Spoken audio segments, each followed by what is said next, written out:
vinyl community and everybody else out there in internet land and my Facebook friends and everyone. This is another vinyl videos, and got a stack of records here I want to show off. Thrift store finds, which is primarily my main place where I find vinyl. And we're going to start off here with, just organize them. A musician, guitarist, artist who I never was into much, although the name is very familiar, and he's a great established guitarist, and that is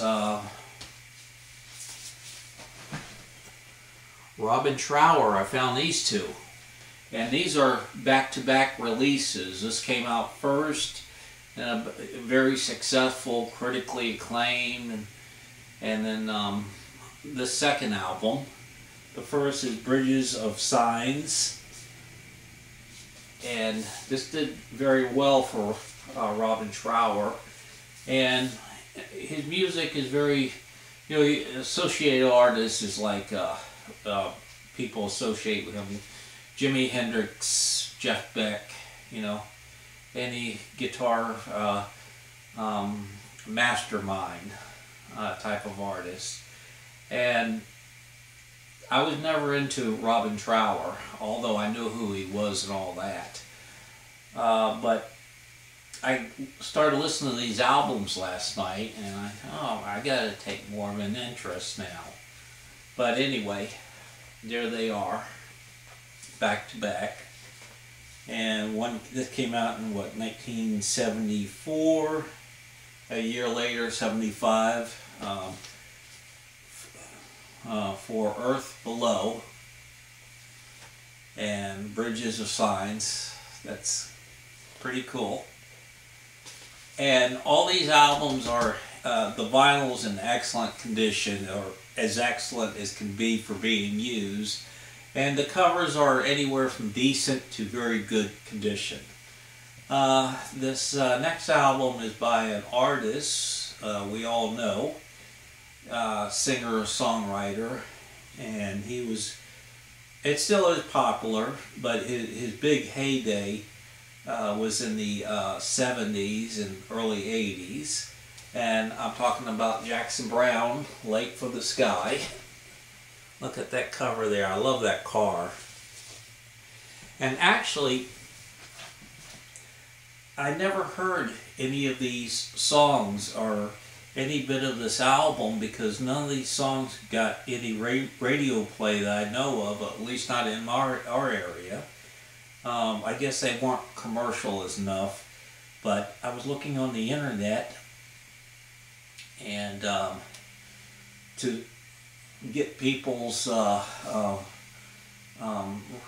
what they were saying about this album, like I went to Amazon.com and looked at the reviews. This got 5-star reviews, and I listened to the first side, and it's good music to sit down to, relax, listen to his incredible songwriting. So I only listened to side 1, so I'm looking forward to side 2. So this is really good find. I've seen this many times at thrift stores, but it's usually in such bad condition. The first time I run across one in that good condition, the vinyl's in great condition, plays very well. Another guitarist who's very famous, and was in the group with actually, it was Eric Clapton and his group, John Mayall's and the Blue Breakers, but this is a live album of his. I listened to side 1, excellent, great live album, and it was recorded July 12, 1969 at the Fillmore East. and it has about 8 songs, and a little bit more folky, acoustic type, bluesy type of feel than the British blues rock. Our next artist was in a group in the early 70s and had a big hit, AM hit, and then emerged on his own in 1977, I think it was, and had a huge hit album along with 2 hit singles. But between that time, he released this album on an independent label. I'm talking about Jerry Rafferty. And this is on the VISA Records. So I listened to this last night. It was okay, you know, I can hang with it. Going back in time. I've heard this group once been described as hippie soul. And I'm talking about the Fifth Dimensions. Up, Up, and Away. That was the big hit that Jim Webb wrote. And I just love the cover, the artwork. And it has liner notes and pictures. But what I found out is Johnny Rivers produced this album. And it's on the Soul label. It's a label down defunct, I guess. So this was a cool find. The cover's okay shape, but I got it because the vinyl's very clean. So it has the hit Up, Up, and Away, and Poor Side of Town, which was Johnny Rivers' big hit. And of course, he produced this album. So I'm looking forward to hearing that. And pictures of them in the studio, you know, dated studio equipment, the headphones and stuff. That's pretty cool. Next artist, early album by Linda Ronstadt, Don't Cry Now. This is the one where she covered the Eagles' Desperado. Silver Threads and Golden Needles, Love Has No Pride. And this was an album that started making headways for her in the top 40. I think it debuted at 45. But her next album, which was actually released on Capitol, Heart Like a Wheel, that, you know, really put her on the map. So, inside cover, Linda always looking lovely.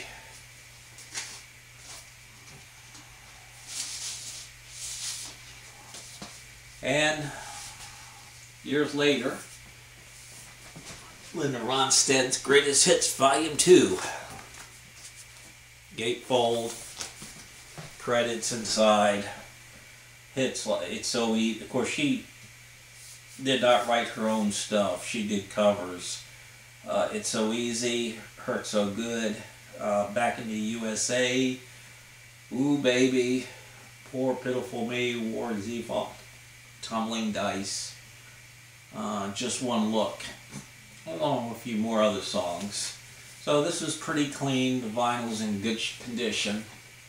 So I went and got it.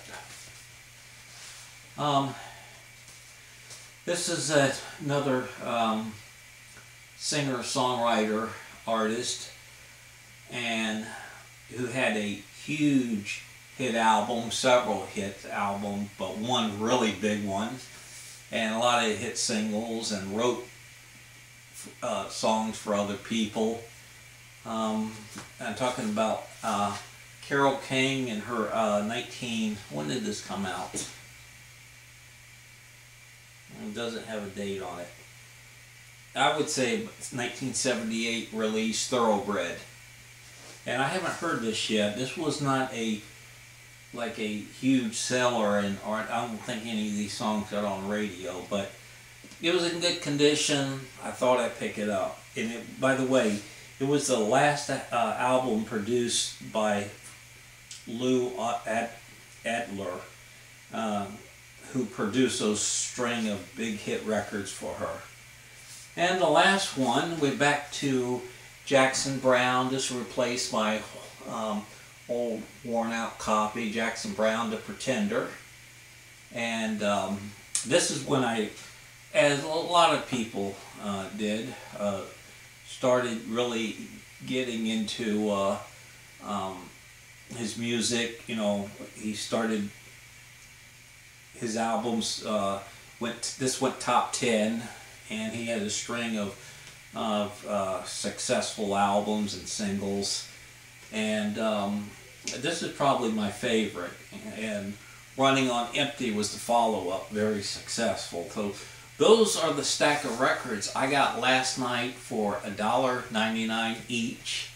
A little pricey, but the place I go to, Thrift Store City, always has very good selections.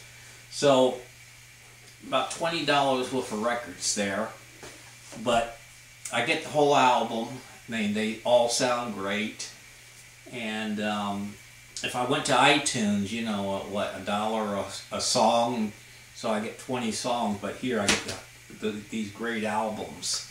Okay, this next stack are albums I've found here and there, various places. I haven't had time to make a video, but this one here, we all know who ABBA is. ABBA's Greatest Hits. And this one came out when they were still having hits. So like Dancing Queen's not in here. That was their #1 song. SOS, I Do from Mando. But a lot of songs that I think were album tracks or may have been hit overseas, but they were still, you know, having hit singles when this came out, so not all the hit singles are included. So I guess you could say ABBA's Greatest Hits Volume 1. And the album's in great shape. Look Sharp, Joe Jackson. This is, Joe Jackson is an artist I've really got into in the last few years. I found a mint copy of Night and Day. A mint copy in the album cover and the vinyl. It's like somebody may have played it once and put it away and stored it in a way that it didn't get damaged. And I really like that album, and I found another album of his called I think New World, which is very good. It wasn't in quite a good shape, but it played okay, but I really like the music. And this is a classic for this era, Look Sharp. And it had the radio hit, Is She Really Going Out With Him? But all the tracks are really good. Look Sharp. I'm trying to look at the ones that got rated. You know, only like 2 songs. Yeah, I mean, album like this, albums, radios will only pick up 2 songs. Another artist, I've found his albums here and there throughout the years. I was happy to get this one. Dave Mason's Split Coconut, Gatefold. And I looked on the site All Music, which I always go to when I look at albums to see what they said about this one. And they didn't give it such a favorable review, but I think it's a very, very good album, well put together. The music is the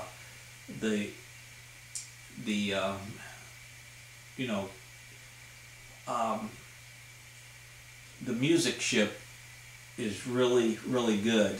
The musicianship, that's what I was trying to think of, is really good.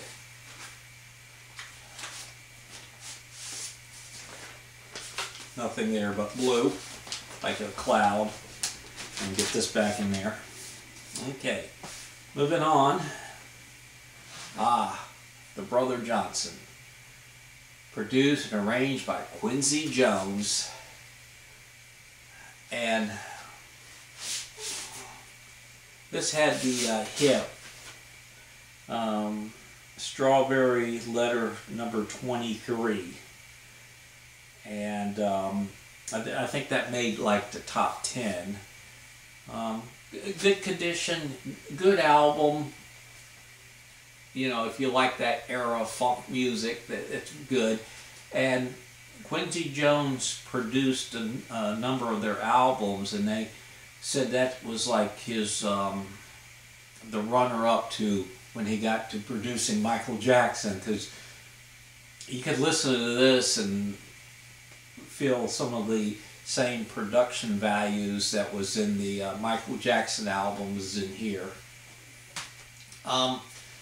Little neat album that did not do so well when it came out, and I like the single from it, I Got a Rock and Roll Heart, but this album, it was his first album of the 80s, I think, and I'm talking about Eric Clapton, Money and Cigarettes.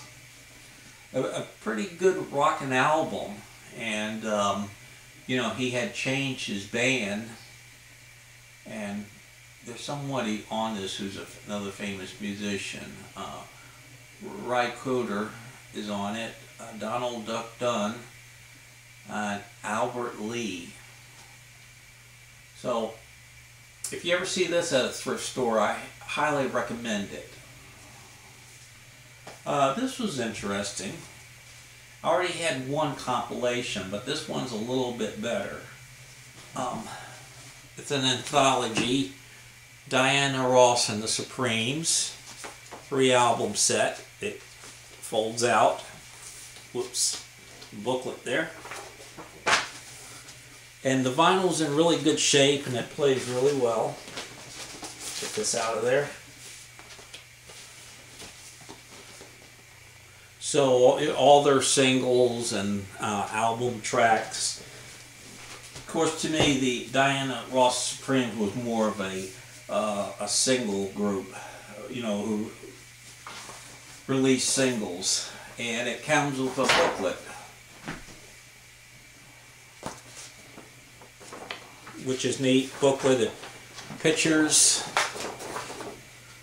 and text. I gotta sit down and read this.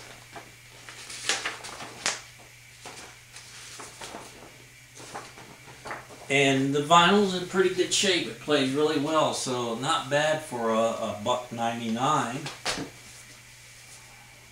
Coming down to the last few here.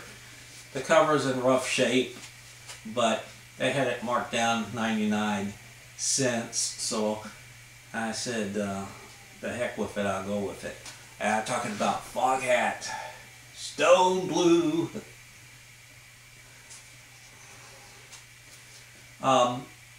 This is a rockin' album, I tell you, it is.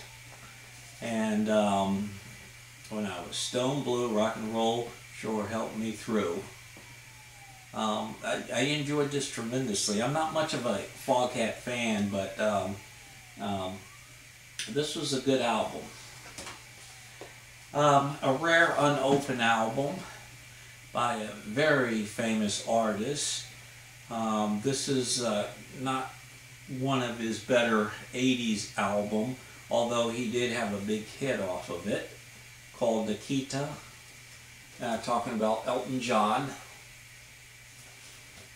And this is unopened. It's a cutaway here, and special price $2.99. Not one of Elton's greatest moments here, but like I said, it did have the hit Nikita, which was very beautiful. It had a few moments. It's not a horrible album. It's just, he's an artist that can do better. And it was the last album produced by Gus Dudgeon, if I pronounce his name right. He produced all those great early albums by Elton, the classic years. And the last one, and this is a overseas import pressing. The best Roxy Music's greatest hits, and they're kind of an acquired taste for me, but I really got into this album here, so need to listen to more.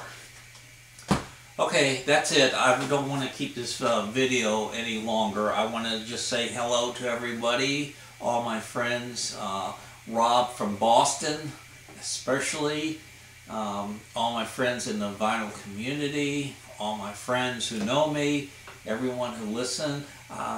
Please send me a response. I always dig them. It's like getting letters from home.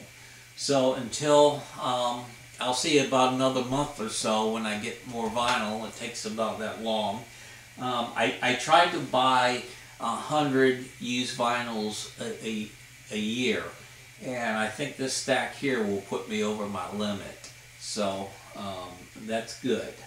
And I always record all the vinyl. I have an Excel spreadsheet, how much I paid, where I got them, and all that. So it's good to keep track. Well, until next vinyl update, we'll see y'all later. Bye.